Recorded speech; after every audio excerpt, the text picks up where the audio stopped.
días. Soy Alberto Bartolomé, soy periodista y politólogo con discapacidad. Y aquí a mi lado tengo a Hugo. ¿Qué tal, Hugo? ¿Cómo estás? Pues muy bien, con muchas ganas de empezar esta charla. ¿En qué consiste tu discapacidad exactamente? Pues a ver, yo tengo síndrome de Moebius, que es una enfermedad rara que consiste básicamente en una parálisis facial que lo que hace es paralizarme lo que es la boca, los labios, ¿vale? No puedo cerrar los labios. Y también, por ejemplo, no tengo expresión en la cara y mis ojos no pueden, mis ojos no pueden moverse de forma lateral. Tampoco puedo parpadear de forma automática, sino que mi parpadeo es voluntario, lo tengo que hacer yo voluntariamente, no automáticamente. Y el tema de cerrar los ojos los puedo cerrar como al 90%. Digamos que básicamente el síndrome es parálisis facial un poco general. Tengo un leve movimiento en un lado, que aquí se puede ver, es el lado izquierdo de mi cara. Hay una especie de media sonrisa, que es el único movimiento que puedo hacer con la cara. ¿Y cómo fue el diagnóstico de este síndrome?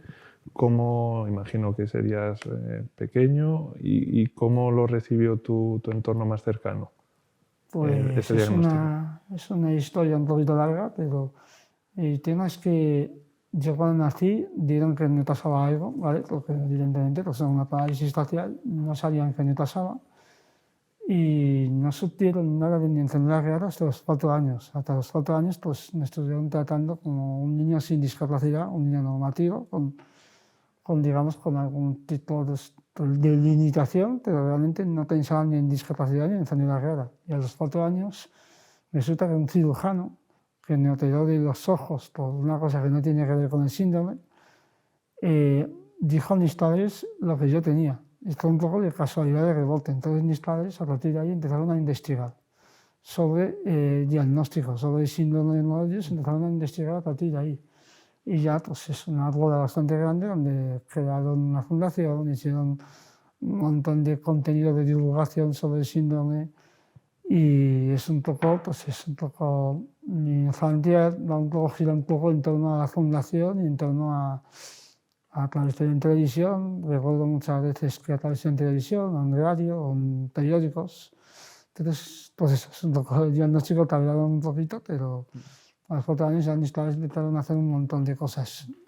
Y tú a esa edad, porque eras muy jovencito, para tomar conciencia de la relevancia de ese hecho, de ese diagnóstico, ¿cuándo empiezas a tomar conciencia del síndrome? No sé si son tus padres, imagino que serán tus padres los que te van un poquito introduciendo en el tema, y ¿cuándo adquieres tú esa conciencia de, oye, soy Hugo, tengo este síndrome? Pues fíjate que tardé muchísimo tiempo, porque yo me vida desde muy pequeño en el colegio, cuando me metieron en el colegio, era un colegio normativo, no era un colegio especial, ¿vale? Y aquí pasó que tanto profesores como alumnos, yo tendría 4 años o así, me trataron como un niño más, no me hicieron ningún tipo de diferencia. Por lo tanto, yo en mi infancia es la de un niño sin discapacidad. No noté nada especial. Y cuando mis padres hacían cosas con la fundación síndrome de Moebius o hacían cosas relacionadas con mi síndrome, yo lo veía de cara al resto, no de cara a mí. Por lo tanto, yo participaba, pero era como una especie de espectador externo. No notaba que era yo, no notaba que estaba enfermo o que tenía una discapacidad. No notaba yo porque mi vida, en el día a día, estaba muy normalizada. No tenía nada realmente que me hiciese pensar que tuviese una discapacidad. Tardé mucho, o sea, en mi adolescencia es cuando yo empecé a ser consciente de mi síndrome. Empecé a ser consciente de mi síndrome en mi adolescencia. Entonces, que antes era un niño muy feliz, es que fue un niño feliz. O sea, tuve una infancia feliz. He tenido una infancia feliz, he tenido todo lo que he querido con mis padres. El tema de la fundación, pues de vez en cuando había un viaje o salía en televisión, pero no era una cosa que me marcase muchísimo.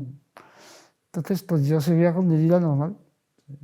Yo en ese sentido empatizo un montón con lo que cuentas, porque yo también tengo un síndrome, una enfermedad rara que se llama síndrome de Marfan, Y me pasa un poco lo que tú comentas, que sí, en este caso fue también más o menos a una edad parecida, y vives como... Tú en este caso no tuviste que hacer el recorrido, digamos, médico, pero en mi caso yo tenía una vida totalmente estandarizada en el colegio, en el entorno tal, y sí que había esa vida paralela en los médicos, pero era como mucho contraste en ese sentido, porque ya te digo que por lo demás yo tenía una vida, como tú dices, feliz, una infancia que se desarrolló con total normalidad y solo, digamos, empezaba yo a tomar conciencia a través de esas consultas médicas. ¿Cuánta gente tiene el síndrome de Moebius? Moebius. Sí. El síndrome, perdona, el síndrome de Moebius a nivel mundial o a nivel español. A nivel de España, no sé exactamente el dato. Yo me acuerdo cuando era más pequeño, pues que se hablaba de 300 personas, 200, 300, 400. Yo creo que no ha crecido mucho más. Creo que somos 400, 500, 600 entre 46 millones de españoles. Entonces, somos muy pocos. Es un porcentaje muy bajo. Y muy importante que haya lo que comentabas tú, una fundación, digamos, una organización que de algún modo ponga el foco también sobre esta cuestión. Sí, aunque ha desaparecido. Hay que decir que la fundación se creó en los años 90 y a día de hoy hay asociaciones sueltas en España, que yo sé que hay una en Cataluña, creo que hay otra en Madrid. Hay como asociaciones sueltas, pero no hay una fundación clara española. Eso hubo en los 90 con mis padres, que hicieron una fundación para toda España. Y a día de hoy no hay nada que englobe a todo. Y sí que sería algo positivo que se unificara y se centralizara, imagino, a la hora de darle cabida a las reivindicaciones y a las cuestiones que impliquen a este síndrome. Sí, yo creo que sí que sería positivo, pero también creo que habría que hacerlo, en mi opinión, de otra forma también. Creo que habría que tratar de divulgar más o normalizar más. Y creo que a mí no me trataron mal, pero sí que uno de los problemas que tuve con la fundación es que, como tú has dicho antes, que tenía como dos vidas paralelas, sí. ¿Vale?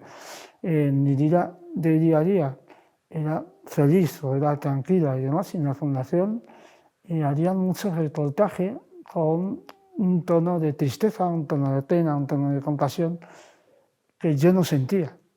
Entonces yo sí que me sentía mal por cómo trataban, quizá los medios, más que la fundación, los medios cómo trataban el tema. Entonces sí que cambiaría cosas. Si hubiese una fundación hoy en día, sí que daría un toque un poquito más normalizador. ¿Y cómo crees entonces que debería ser de cara a trabajar en lo que comentas tú, en romper determinadas cuestiones que han venido arrastrando?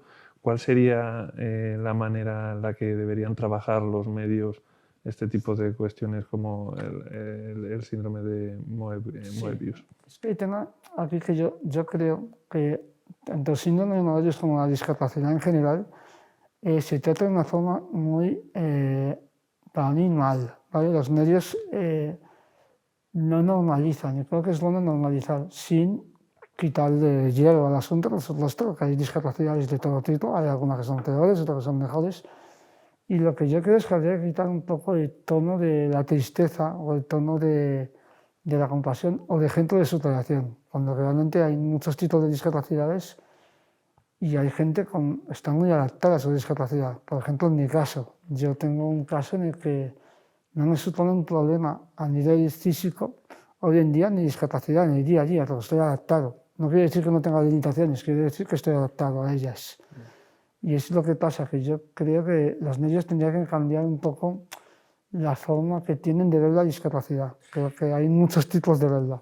¿Esas adaptaciones han ido produciéndose con el tiempo? Ya desde pequeñito sí que contaste con ellas. Lo digo a la hora de cómo te ha influido la discapacidad en tu día a día. Me comentas que ahora no, pero previamente sí que te influía de una manera más severa, digamos, en el día a día. Yo creo que limitaciones físicas he tenido y tengo. Lo que pasa es que estoy muy adaptado y es una pasada. El cuerpo humano es una pasada porque se adapta mucho a todo. Siempre pongo el ejemplo de que yo tengo ahora mismo brackets, ¿vale? Tengo brackets y los llevo 2 años puestos Y el tema es que son hielos que te colocan en la boca, o sea, son metales que te colocan en la boca y yo prácticamente no los noto. Es una adaptación que el cuerpo no se adapta a ello. Pues con el tema de la discapacidad, hay muchas discapacidades como la mía, ¿vale? Que inconscientemente me voy adaptando. Entonces, por poner un ejemplo muy simple, ¿vale? Yo, como no puedo cerrar los labios, yo no tiro nunca lata de refresco, yo tiro vaso. Porque la lata de refresco pues es digamos que tiene un agujero muy pequeño y yo no puedo adaptar mis labios a una lata. A un vaso sí que puedo adaptar, porque es más grande el vaso, entonces lo puedo adaptar más. Son cosas que yo no tiro, entonces claro, yo me adapto a ellos. Yo sé, por ejemplo, en mi cabeza que no tengo que pedir latas de refresco. Entonces eso lo aparto de mi vida. Entonces son como adaptaciones que hacemos las personas con discapacidad y así no tenemos que, o sea, si queremos vivir, ¿vale? Tenemos que adaptarnos a ello. Entonces tengo un montón de adaptaciones en mi vida que se han producido de forma casi inconsciente para vivir, para sobrevivir, para vivir lo mejor posible. Sí. Y tener al final una vida independiente y autónoma. Claro. Que al final eso es la clave y por lo que el movimiento de la discapacidad vela Claro. y persigue. Un ejemplo sí. Muy claro para que la gente también lo entienda. Esto es una cosa muy gráfica y son las copas de champán. Las copas de champán o de cava, ¿vale? Son más pequeñitas. Son copas muy finas y a mí me cuesta un montón. Entonces alguna vez me han dado pues, en Nochevieja, ¿vale? Entonces me dan copas de champán y a mí me cuestan mucho porque es muy pequeño y me cuesta mucho adaptar mi boca. Y es un ejemplo muy claro que yo intento pues, cambiarlo a un vaso normal, a un vaso más grande. Son adaptaciones que voy haciendo con el paso de los años. Y la convivencia y esa fina línea entre que la persona se tenga que adaptar y rémoras que viene arrastrando la sociedad a la hora de no pensar en las personas con discapacidad, la accesibilidad, un montón de cosas. ¿Crees que hay una negación a la hora de adaptarte o que conviven dependiendo del caso? ¿Cómo?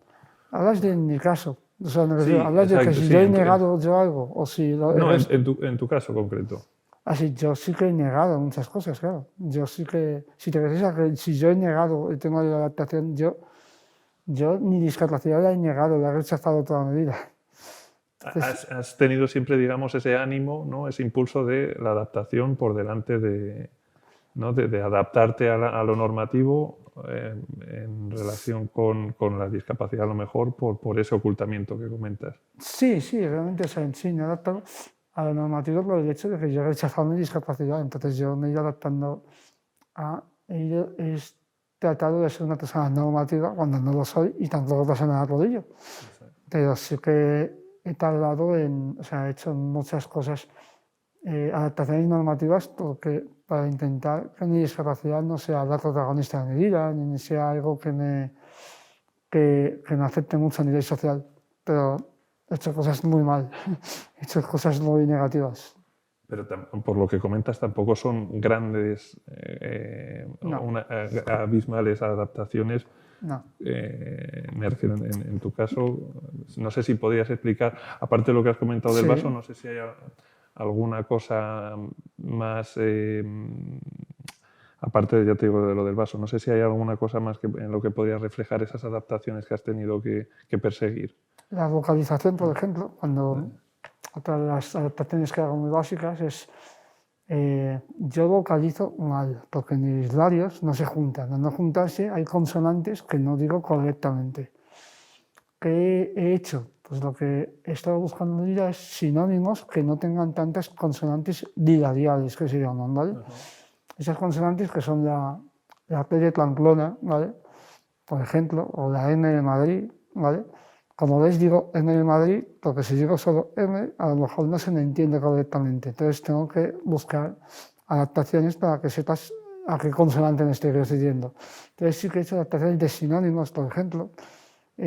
Por poner un ejemplo muy básico, pues a mi padre digo más padre que papá, porque papá las dos consonantes son más complicadas para mí. Entonces son adaptaciones de localización. No, lo que pasa es que al final mi cuerpo se ha ido adaptando de forma inconsciente y hay consonantes que digo casi bien sin entender por qué las digo casi bien. Es que no sé explicarte cómo se me entiende más o menos bien. Pero digamos que ha sido motu propio Sí. el desarrollar ese tipo de habilidades Sí. para integrarte. No me refiero que la sociedad, muchas veces o sea, desde luego los entornos y los prejuicios que tengan esos entornos marcan también nuestras conductas y los miedos que podamos tener a cómo nuestro entorno pueda percibir, pues eso, que nos salimos de la norma o que no cuadramos con digamos, un canon. Pero en ese sentido, como tal, limitaciones eran más tu percepción de no me voy a integrar, no me van a aceptar, más que realmente limitaciones, me refiero Físicas, ¿no? físicas Sí. o que no te permitieran desarrollarte dentro del mundo escolar o académico o laboral, sino es más esa integración social, ¿no? la que dabas tú ahí. La discriminación que más he sufrido es la discriminación social. Es la que más he sufrido y la que sigo sufriendo. Es decir, es constante. O sea, cuando te expones en redes, por ejemplo, hay discriminación constante. Cuando salgo a la calle hay formas de discriminación, ya sea con miradas, ya sea con gente que se incomoda, por ejemplo, es una cosa que noto, es una cosa que decimos muchas personas con discapacidad, que notamos vuestra reacción, que mucha gente cree que no se nota, pero sí se notan las miradas, las incomodidades, los rechazos, los insultos, las risas. He tenido mucho rechazo social y todo eso, parte de mi herida, la he tenido escondido. Y porque me hablas de una infancia feliz, ¿dónde se empiezan a truncar un poco las cosas? Porque ahora me comentas mensajes mucho más crudos. ¿Dónde se empieza a truncar o dónde crees que empiezas a que eso se vire y comienza a ser un poco una odisea? Pues a ver, empieza en la adolescencia, empiezo ya a notar cosas, empiezo a notar ya rechazo, empiezo a notar comentarios despectivos, empiezo a notar discriminación. Yo siempre pongo de ejemplo una cosa muy básica, y es que un compañero de clase en el instituto me dijo que, para que veas un poco cómo es la discriminación, me dijo de forma totalmente innatural, sin intención de ofenderme, no era un insulto hacia mí, me dijo que debe ser duro no tener relaciones de pareja nunca, en mi caso, porque digamos que daba por hecho que yo, pues con la cara que tengo, la parálisis facial, ni forma de hablar, ni forma de expresarme, no iba a encontrar nunca pareja, por ejemplo. Y me dijo eso de forma muy natural. De forma Es muy casi más natural. hiriente que cuando quieres herir realmente. Claro, es que me hizo eso y a partir de ahí, en la adolescencia, es cuando yo empezaba a torcerse todo. Cuando salí del instituto ya fue un caos, porque yo siempre he vivido en una burbuja. Mis padres en la infancia, tuve una infancia feliz, y en el instituto, aunque ya notaba cosas, seguía estando en el entorno seguro, en una burbuja en un entorno seguro. Notaba cosas, por supuesto, pero por ejemplo, cuando recibí bullying, yo he recibido bullying. Ya en el instituto, ya de En el adolescente, instituto no previamente. No, en el instituto recibí bullying, pero no tiene que ver con la discapacidad, porque, porque el instituto formaba parte del colegio donde había estado toda mi vida. Entonces, nadie hablaba de mi discapacidad en el instituto porque estaba normalizada. Entonces, yo recibí bullying por otras cosas. Siempre digo lo mismo, la gente se sorprende, porque siempre digo, yo recibí bullying y la gente dice, claro, con la discapacidad y demás, y es como, no, es por otra cosa. El bullying que recibí, pues para que lo sepas, tiene que ver con que no me gustaba salir de fiesta, ¿vale? Entonces yo me inventaba excusas o cosas para no salir y se burlaban muchas veces de mí por no salir de fiesta o se metían con mis padres porque decían que te aislaban a lo mejor. me aislaban o cosas así. Y debo decir que yo no salía de fiesta también por el tema de rechazo social. Por eso decía, en la adolescencia empezaba a notar cosas y me costaba mucho salir de fiesta. Pero el bullying fue por otra cosa totalmente diferente a la discapacidad. Lo que pasa es que cuando salí del instituto ya salí de la burbuja. Ya salí a otros centros de estudios, pues estudié fotografía artística, también estuve en la universidad un tiempo y tenemos que ya notaba una discriminación ya muy grande. Ya he salido de mi burbuja y a partir de ahí ya empecé a encerrarme en mi casa y ya he pasado 10 años de mi vida o más que no salía casi de casa, salía muy poco. Para lanzar también, aprovechando tu experiencia personal, Sí. muchas veces es verdad que los padres no saben cómo abordar, partiendo Sí. de esa base, que no saben cómo abordar las situaciones, pero tú desaconsejarías a los padres generar ese ambiente tan sobreprotector, ¿no? Que al final es nocivo a la larga o a medio plazo sobre su hijo, pese a que las pretensiones Sí. sean en un inicio Sí. positivas, hacen más mal que bien. A ver, sí y no. O sea, yo creo, por una parte, creo que en Istales no lo hicieron mal. Creo que en Istales, en general, hicieron una burbuja, pero creo que no fueron conscientes de ello. No, no noté sobreprotección por parte de Istales, simplemente la burbuja se dio. Es decir, yo la casualidad de que el colegio aguanté toda mi vida en el mismo colegio, por lo tanto, al no cambiar de entorno, era un entorno seguro. No quiere decir que en Istales, no, o sea, unos tales, supongo que lo que es más cómodo para ellos es que su hijo siempre esté en el mismo colegio. Cambiarse de colegio es un tema engorroso, un tema complicado. Entonces, mis padres no lo hicieron totalmente al adrede. O sea, es decir, crearon una burbuja, pero no estaban sobreprotegiéndome, simplemente se dio el caso. Pero sí creo que, como dices tú, la sobreprotección es mala. O sea, es negativa por el hecho de que después cuesta salir al mundo, que es lo que me pasó a mí. Pero creo que no culpo a Nistales, creo que no es una cosa de Nistales, es casualidad. ¿Y cómo empiezas a lidiar con estas nuevas realidades en la adolescencia cuando te ves pues ya más acorralado Sí. o en peores situaciones, en situaciones discriminatorias? Sí. ¿Cómo lidias con estas nuevas realidades? Imagino que se extienden en el tiempo. Me aislé, me escondí totalmente. No tenía prácticamente relaciones con casi nadie y me escondí en general, en Derrida. No salían fotos, no salían vídeos, estaba casi siempre en casa. Tenía muy pocos amigos, muy pocos amigos. Y en general me escondí totalmente. Entonces no me enfrenté a nada. Negué mi discapacidad. Estuve más de 10 años negando mi discapacidad y escondido en casa. En esa época de adolescencia y la primera juventud, ¿no? Sí.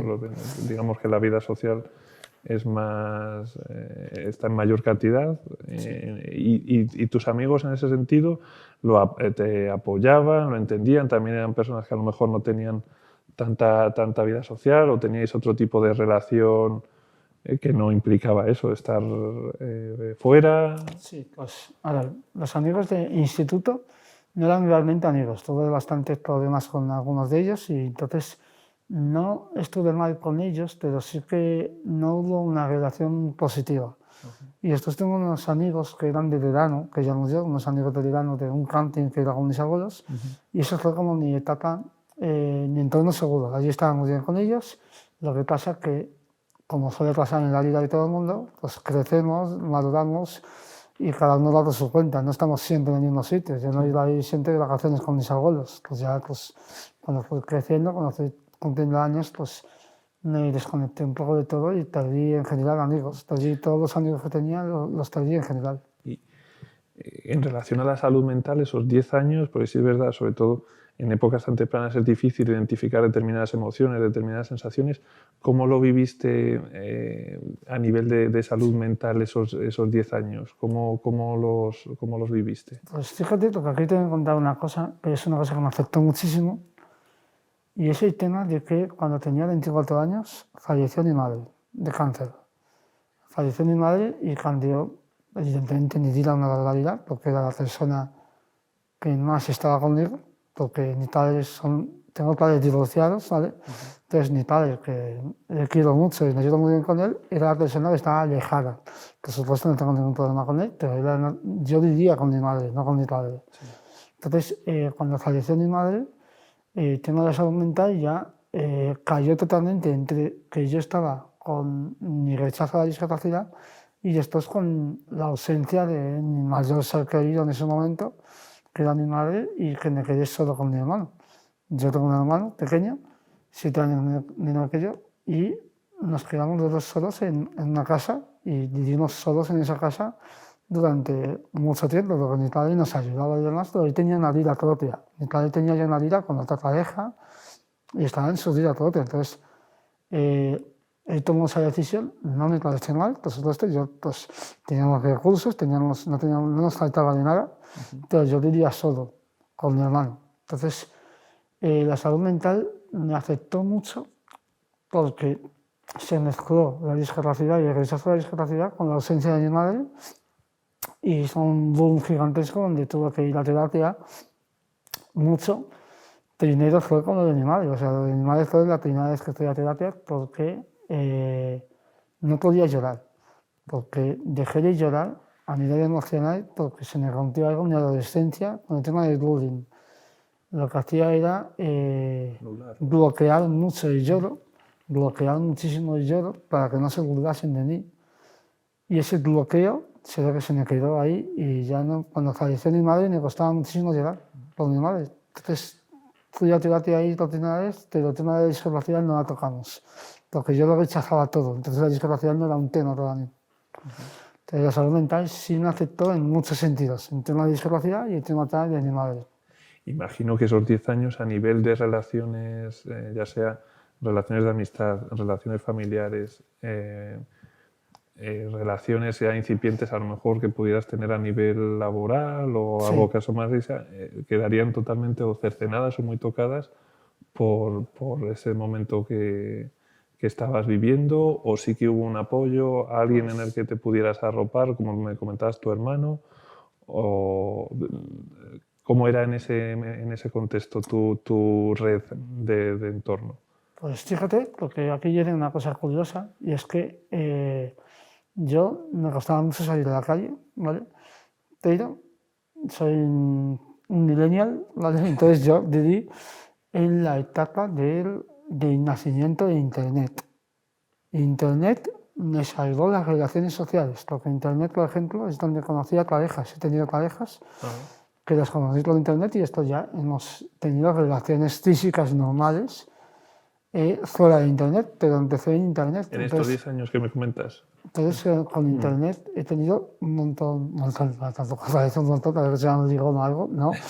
Pero sí he tenido bastantes, 6 o 7 relaciones de pareja he tenido en mi vida gracias a Internet. Entonces ahí es la única parte de relación social que he tenido, es gracias a Internet. Y ahí es cuando me abrí un poquito a parejas porque Internet me ayudaba a mostrar mi parte de personalidad y cuando ya haya suficiente confianza es cuando hablaba de la discapacidad que tenía. Entonces como que era una especie de escalas, al principio era Hugo y no era un chico y hablaba de mis gustos, hablaba de mis intereses y no hablaba nunca de mi aspecto o de mi discapacidad. Pero cuando había ya bastante más confianza es cuando soltaba la discapacidad y a ver qué pasaba. Y a veces pues iba bien, funcionaba bien y mi pareja me aceptaba y tenía una relación de pareja sana y estándar. Sí, además, lo que tú dices, al final vas tejiendo confianza con la persona con la que hablas y son entornos más accesibles en el sentido de que son individuales, que no te enfrentas a un grupo de repente y eso lo hace más sencillo, imagino. Claro. En ese sentido, es el momento, estos 10 años que me comentas, a nivel de discriminación, o el hecho de aislarte, esa sensación de discriminación, también por imposición tuya de aislamiento, ¿fue disminuyendo o era permanente también en estos 10 años esa sensación de discriminación?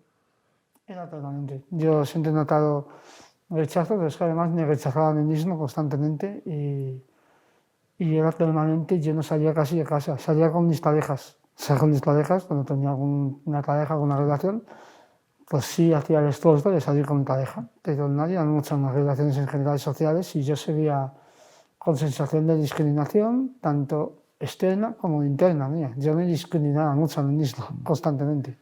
Ahí la figura de tu hermano sí que fue importante, la convivencia.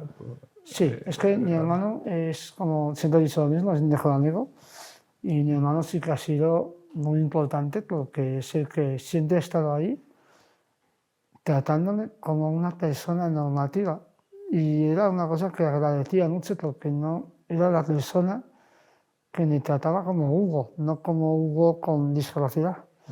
Entonces eso lo agradecí mucho en su momento aunque hoy en día cambio un poco mi perspectiva porque creo que no es malo tener una discapacidad, es una cosa que tiene que ver con la aceptación, pero en su día agradecía mucho que mi hermano me tratase como un amigo normal y fue un apoyo muy grande para mí.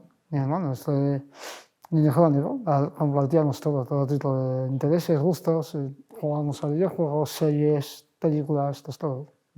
Y ante estos episodios de discriminación durante estos años, que sí es verdad que al final lo más duro es lo propio, ¿no? Muchas veces es lo más complicado de lidiar con ello. ¿Tú te rebelabas? ¿Ya llegaba un punto en el que a lo mejor había cierta sumisión de es que no puedo, es demasiado para... O tú sí que siempre tuviste como una intención de darle la vuelta a las cosas, de rebelarte ante ello? Pues a ver, yo es que me he pasado más de 10 años de mi vida más que rechazando, negándolo. Es que para mí no existía la discapacidad. Para mí, yo como estaba adaptado a ella, no pensaba en discapacidad nunca. Es una cosa que no pensaba y evidentemente lo aceptaba, pero no era consciente de ello. Yo, por ejemplo, el hecho de no salir a la calle, el hecho de no tener relaciones sociales, yo lo asociaba a que era una persona, decía, pues antisocial, pues es un rasgo mío. Nadie decía, soy así. No pensaba en discapacidad y más, sino que pensaba en que soy así, soy una persona antisocial, pues como cualquier otra persona que puede ser antisocial. Entonces, no, el tema de la discriminación es una cosa que me he dado cuenta ya en los últimos años, pero antes, en esa etapa que no salía a la calle y que me rechazaba a mí mismo, es algo que he podido ver ahora, pero que en su día no era consciente, simplemente me encerraba y lo veía como algo normal. Sí, lo asumías como parte, Claro, parte de tu de mi vida. vida. Y has hecho hincapié en que a partir de cumplir los 24 años y la fatídica pérdida de tu madre, empiezas a ir a terapia. ¿Ese es un punto clave a la hora de el camino que has emprendido de aceptación, el mero hecho de identificar y de darle un sentido a lo que ha pasado anteriormente, ¿no? Una mejor comprensión de todo lo que ha sido ese recorrido vital? Pues aquí hay varias etapas de terapia. La primera etapa de terapia, que es la que fui cuando falleció mi madre, solo hablamos de emociones y de llorar. Y hablamos un poco de todo ese tema, ¿vale? Todo lo que giraba en torno a eso. No hablaba de discapacidad porque no estaba en mi vida. En mi cabeza la discapacidad no existía. Lo que pasa es que hace unos años, hace 3 años, ¿vale? Volví a terapia, pero lo di con un tema totalmente diferente, un tema de trabajo. Yo era jugador de póker profesional, ¿vale? Entonces yo necesitaba un tema de trabajo, una ayuda mental para llevar una jornada dura a nivel mental, ¿vale? Yo iba con ese tema de terapia. Lo que pasa es que mi psicóloga metió el tema de la discapacidad. Y es la que dijo, ¿nunca has hablado de discapacidad? Entonces yo dije, no, nunca he hablado de esto, es una cosa que está tabú para mí, es una cosa que no... Entonces me dijo, ¿y por qué no hablas de ello? ¿Por qué no hablamos de ello? Eso fue hace unos 3, 4 años, ¿vale? Y ahí es cuando empecé a cambiar. Hace 3, 4 años es cuando empezamos a tocar el tema de discapacidad, pero para mí me pasó una cosa y es que he ido mucho a terapia en mi vida por diferentes razones y me gusta mucho el tema de la psicología. Entonces me parecía interesante. Es decir, yo siempre rechazaba el tema de la discapacidad, pero me parecía interesante que la psicóloga me dijese que tengo algo relacionado con la discapacidad en mi mente, que las estoy bloqueando y que hay una especie de rechazo que se puede solucionar y mejorar tu vida. Entonces yo dije, oye, pues si se puede mejorar mi vida, vamos a hablar de ello. También en una época más madura de tu vida, ya con 35, claro. 36, que ya es, digamos que puedes estar abierto a más cosas y a entender más cosas que a lo mejor en épocas más anteriores no estás tan abierto a ello. Correcto. Y ahí es donde empecé todo. Ahí empecé hace 3, 4 años, empecé a cambiar muchas cosas y a ser consciente de todo lo que era la discapacidad para mí y de cómo me afectaba en el día a día, porque me afectaba muchísimo en el día a día, pero lo negaba todo. Yo lo negaba, lo ocultaba, lo escondía. De hecho, hasta hace nada no subía fotos a internet, no hacía vídeos, no hacía nada que supusiese una exposición pública, nada. Entonces yo y lo veía como algo normal, no pensaba que que estuviese mal, el esconderme. Entonces, no, yo no veía como algo malo. Entonces, y a raíz de eso, imagino que has pasado de ese aislamiento que comentas a prácticamente todo lo contrario, que es tener redes sociales y públicamente, que es un término que tú utilizas, salir del armario y exponerte públicamente con tu discapacidad y con esa circunstancia, con esa condición, sí. que es parte de tu vida, pero ya está, no es únicamente tú, sino Hugo es mucho más que eso. Correcto. Y imagino que es lo que divulgas en tus redes sociales. Yo a partir de la terapia empecé a ser consciente de todo lo que suponía la discapacidad y como tenía una cuenta importante, famosilla en Twitter, me abrí poniendo una foto sobre mí, hablando de mi síndrome. Y a partir de ahí, el impacto que generó, que fue muy grande, ¿vale? Que salí en periódicos y demás por hacer eso, me hizo también un poco el querer explorar más, hablar más de discapacidad, hablar más de tanto de mi síndrome como de discapacidad en general. Y ahí es cuando empecé a crear contenido constante sobre discapacidad, tanto en redes sociales como en podcast. También tengo un podcast y hago contenido constante sobre discapacidad diariamente porque me llena y me ayuda también a entender cómo funciona el mundo a nivel de discapacidad. O sea, ha sido una catarsis total y absoluta a raíz de... Sí, por eso que has dicho de salir del armario, yo digo salir del armario disca o salir del armario... digo este concepto, que no sé si lo tiene alguien más, yo no sé, yo no intento que pueda tener alguien más, porque creo que es un proceso que pasa mucha gente por él. Mucha gente no acepta su discapacidad o no quiere darle importancia en su vida, y en el momento en que lo acepta y la normaliza, se siente más liberada. Entonces yo lo asocio a salir del armario, porque es un poco paralelismo a la homosexualidad, ¿vale? Porque es como que te sientes mucho más liberado, mucho más, te quitas una carga muy grande, que es lo que me pasó a mí. Yo me quité una carga enorme, una parte de mí que rechazaba todo, de repente esa parte desapareció. Y es una parte muy negativa y muy pesada. Entonces sí que me sentó genial. Entonces todo eso hago contenido constante. Y imagino que además eso a lo mejor era algo que no pensabas enfrentarte a ello en un inicio de la terapia y al final es un ejercicio liberador tremendo, ¿no? De algo de lo que no te das cuenta y llevas ahí un pesar constante que no identificas y logras desprenderte de él. O sea, debe ser, pues eso, muy, muy, muy liberador. Sí, totalmente. O sea, la terapia ahí me cambió totalmente la vida y desde entonces hago mucho contenido sobre discapacidad, hago divulgación, hago activismo y sobre todo trato de ayudar. Me siento bien ayudando a gente con discapacidad. ¿Te sientes cómodo con la etiqueta de activista, con el contenido que estás haciendo? Sí. ¿Y qué es lo que, por ejemplo, de los aprendizajes o de los testimonios que has tenido en tus contenidos audiovisuales, cuál es el que más te ha impactado? ¿Cuál es el que, con el que te quedarías o con alguno de los que te quedarías? A ver, es un poco negativo, pero lo que más me ha impactado en general es el rechazo que hay en la sociedad por temas de discapacidad. Es un tema que yo hace años, como me escondía y como no me exponía nada, ese rechazo lo notaba poco. Lo notaba, pero poco. Pero al exponerme, a ver otras realidades de otras personas, a ver cómo funciona la sociedad, lo que más me ha impactado es el rechazo, la discriminación que es constante. Es una discriminación constante y muy grande en temas de discapacidad. Una discriminación que me parece a veces violenta. Me parece violenta a veces con mucha gente con discapacidad y yo trato de hacer contenido para cambiar eso, para que la gente, por eso hablo mucho de normalizar. No hablo de normalizar por el hecho de decir que la discapacidad no es mala o buena, sino por el hecho del rechazo que hay.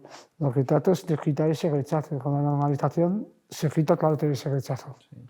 Y lo importante que son los entornos, que muchas veces no es solo salir del armario la propia persona con discapacidad, sino su entorno, por los prejuicios que tiene sobre la discapacidad. Te encuentras muchas veces los casos de no quiero que mi hijo cuelgue con esta etiqueta, no quiero que mi hija tal. También la percepción que tienen los propios padres sobre el mundo de la discapacidad. Por eso lo importante, ¿no?, de visibilizar la discapacidad, romper determinados prejuicios, determinados estereotipos y generar nuevos referentes que abran el abanico de una manera mucho más real de lo que es la discapacidad y no esos modelos que hablabas tú de compasión, de paternalismo, de infantilización, ¿no? Es que este es el problema que hay en la sociedad, y es que hay pocos modelos realistas. O sea, en los medios de comunicación, los dos modelos básicos son el de la tristeza-compasión y el del ejemplo de superación. No hay otros modelos, no hay modelos de personas con discapacidad que viven una vida normativa, porque las hay personas con discapacidad que están adaptadas a su vida y que tienen una vida que ni es ejemplo de superación ni tampoco es triste. De hecho, pasa mucho, esto es una cosa que yo veo mucho en gente con silla de ruedas, ¿vale?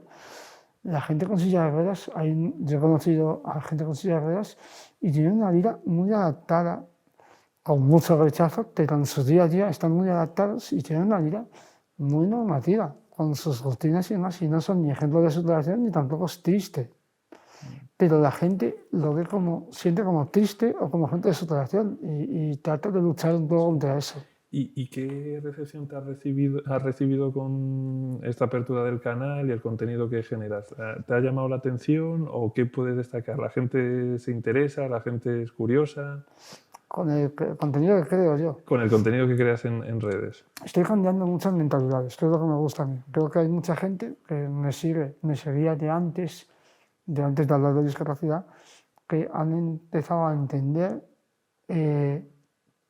cómo es la discapacidad en realidad, cómo es una vida con discapacidad. Han empezado a cambiar un poco ese chip y lo noto. Lo noto porque hay gente que me dice que antes de conocerme tenía un montón de conductas paternalistas, conductas infantilizadoras, ¿vale? Y al conocerme, al ver cómo reacciono, a ver cómo es mi contenido, están cambiando un poco esa mentalidad. Y hay gente que se nota que su discurso va cambiando y yo me siento orgulloso de eso porque veo que realmente hay un cambio. Creo que hay un cambio, creo que es un cambio pequeño porque no llega a tanta gente, pero sí que veo que poco a poco están cambiando las cosas, lo cual me anima a seguir haciendo contenido y a seguir haciendo cosas relacionadas con discapacidad. Porque tú sobre todo te centras en tus redes sociales en contar un poco tu experiencia, ¿no? Y tu día a día, es Sí. lo que... Sí, yo hablo de mi experiencia, pero también hablo de la experiencia de otras personas que conozco. Cuando veo experiencias de otras personas, sí que transmito o intento ser un altavoz también para esas personas, porque creo que es interesante ver la experiencia de todo el mundo, de todo el mundo con discapacidad, ¿vale? Y creo que es bueno, y creo que lo que hago en mis redes sociales es tanto hablar de mi experiencia personal como ser como un altavoz para otros tipos de discapacidades. Me parece una cosa bonita y un poco constructiva también. Y lo que comentabas tú de lo que viviste en la adolescencia, es sobre todo insultos, miedo, este tipo de cuestiones también, el hecho de ir avanzando porque parece mentira, pero en esas etapas escolares los niños y las niñas es donde la crueldad se manifiesta de una manera más cruda, ¿no? Que te parece mentira, pero es Sí. de manera más instintiva en muchas Sí. ocasiones. Sí. Luego de adultos tenemos otras problemáticas, ¿no? Pero sí eso se va un poco limando de alguna manera. Entonces, no sé si gente que se acerque a ti contando tu experiencia y demás, no sé si gente que se acerca a ti sigue replicando sigue viviendo ese mismo tipo de cosas, o son distintas las nuevas realidades que se viven. Yo creo que lo que conseguimos todas las personas con discapacidad prácticamente es el tema de rechazo. Y esto es una cosa que sigo notando tanto en mi adolescencia como a día de hoy. Cuando estoy en redes sociales, cuando hago, por ejemplo, un directo en TikTok, ¿vale?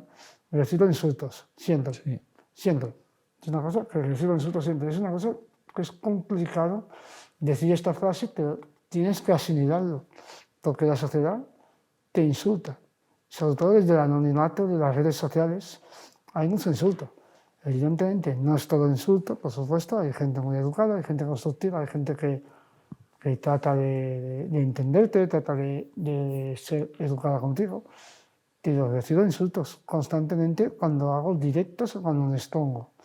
Y ya no son insultos, también formas de discriminación, que hay partes como por ejemplo el tema de la compasión, que para mí es discriminación, el tema de la infantilización, el paternalismo, todo esto lo recibo mucho y tengo que asimilarlo y tratar de trabajar para que la gente cambie eso. Pero los insultos y la discriminación es una cosa que veo tanto en mi adolescencia como en la actualidad, y como lo veo también en otras personas con discapacidad, todos recibimos rechazo o discriminación de una forma u otra. Y desde tu experiencia, ¿qué le dirías a un joven, a una joven que puede estar viviendo por su discapacidad o por otro tipo de circunstancias algo similar a lo que viviste tú, sobre todo en esos momentos más complicados? ¿Qué le dirías? ¿A qué le animarías? Yo tengo clarísimo, siempre digo lo mismo, y lo que digo es terapia. Ir a terapia, ir a un psicólogo, como sea, ya sea sanidad pública, es un desastre, la salud mental en la sanidad pública es un desastre.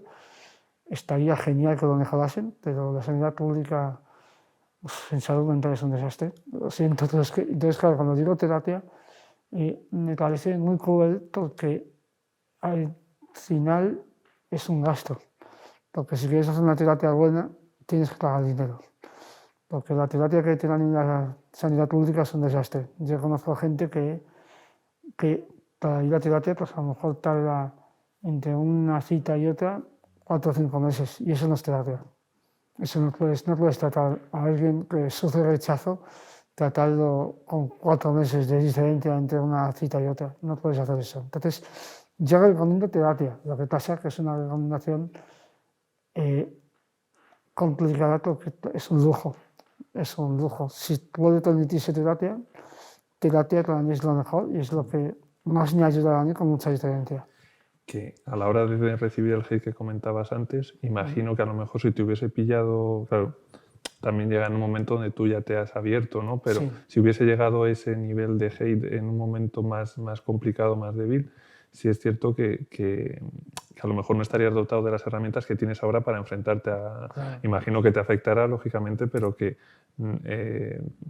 no sé si llegar a ese punto, pero por un oído te entra y por otro te sale, ¿no? Al punto al que has llegado ya. Que la terapia me ha ayudado también a entender todo esto, Claro. a asimilarlo. Es que si no voy a terapia, no estaría, no me expondría en redes sociales. Es decir, la terapia me ha ayudado a eso, pero el tema de aguantar insultos, lo que es aguantar insultos, al final ha sido por la terapia. Si no es por la terapia, no hubiese salido en redes sociales, ni me hubiese expuesto, ni hubiese hecho cosas en TikTok, en YouTube, en mis sitios, si no llegase por la terapia. Es que es así.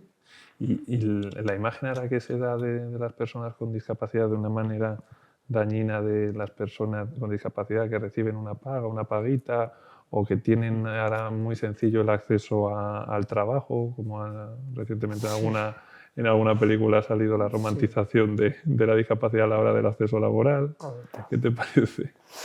A ver, es que esto es un tema de, una vez más, es otra forma de discriminación que sufrimos las personas con discapacidad, que es la discriminación por creer que tenemos ventajas, lo cual no es cierto. Siempre digo lo mismo, hay que sustituir la palabra ventajas o beneficios por ayudas, porque partimos desde una base de desigualdad.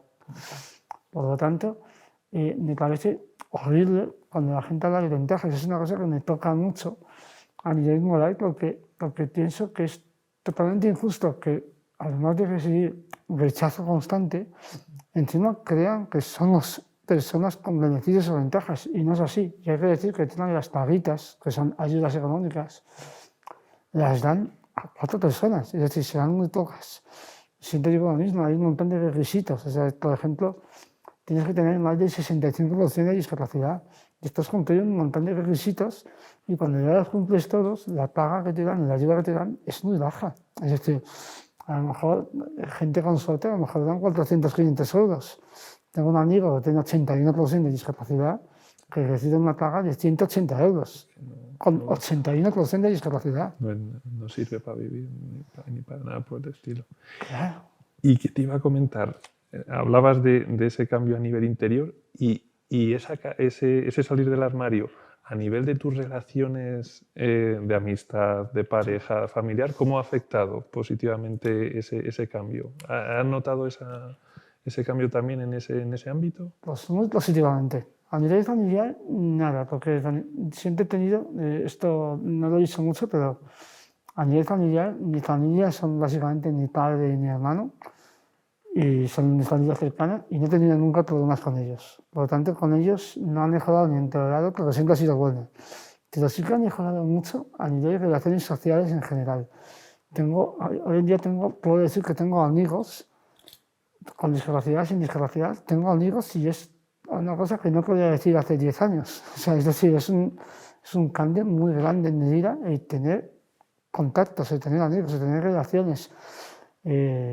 Conozco gente, no digo que tenga muchos amigos, pero el tener amigos es una cosa que no existía en mi cabeza hace 10 años. Y el bienestar, ¿no?, que genera también, o sea, Claro, lo importante que es tener una buena red familiar, un buen entorno en general, a nivel también de lo que hablábamos antes de salud mental y no entrar en determinadas circunstancias que son complicadas. Sí, es que al final el ser humano es un ser social, ¿vale? Por lo tanto, evidentemente, se alimenta de la socialización, se alimenta de las relaciones, ¿vale? Entonces, si tú te ocultas mucho como yo, pierdes mucho de humanidad. Entonces, ahora mismo estoy en una situación en mi vida donde estoy conociendo a gente, estoy hablando con un montón de personas, estoy haciendo contactos con gente.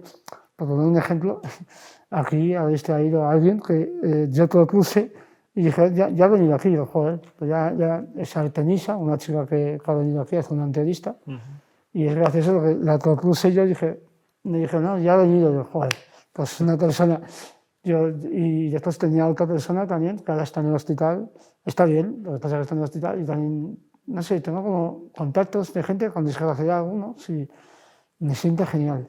Me siento genial tener contacto, tener relaciones, es una cosa que me ha cambiado muchísimo.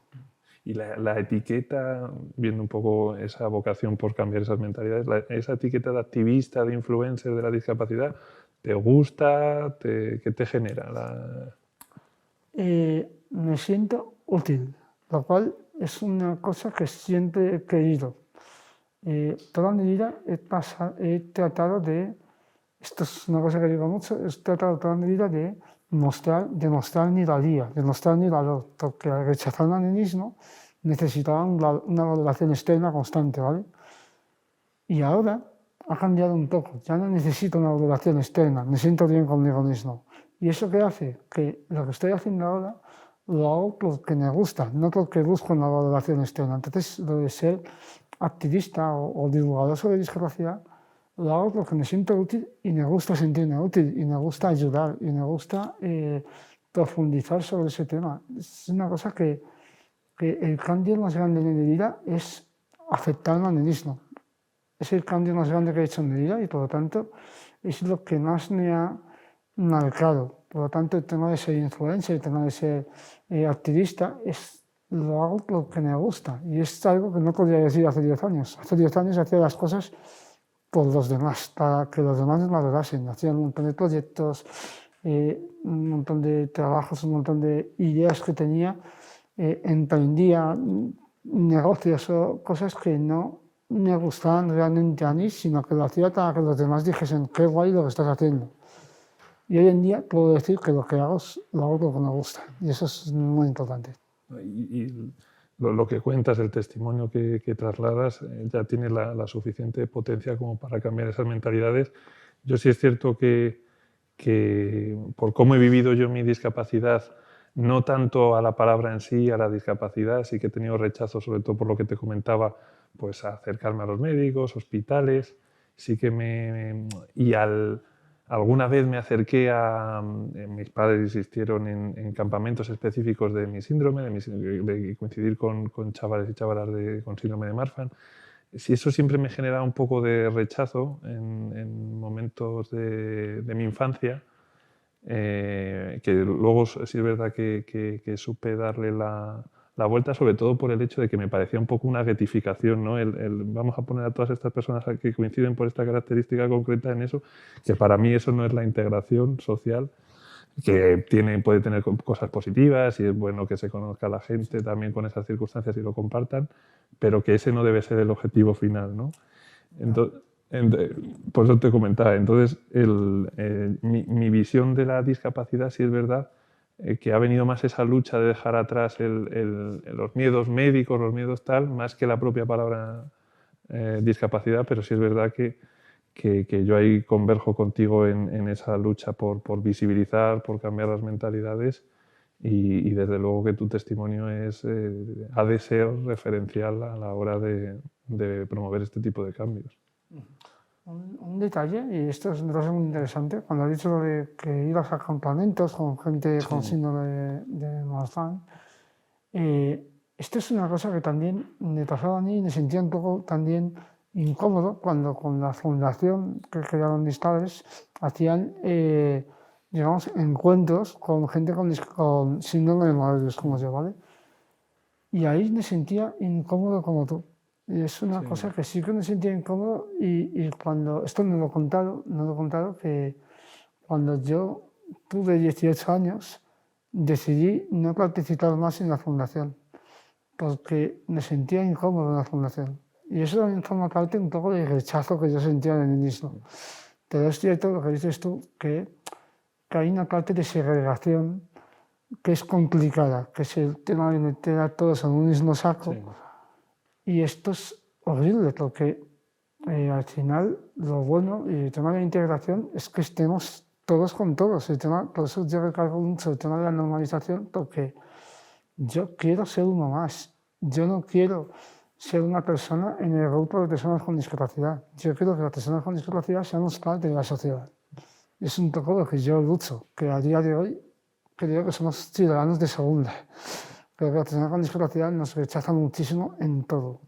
Pues justo por esto que comentas, hay muchas cuestiones por las que trabajar y por las que pelear para, digamos, esa equiparación de las personas con discapacidad como personas de pleno derecho, igual que cualquier otra.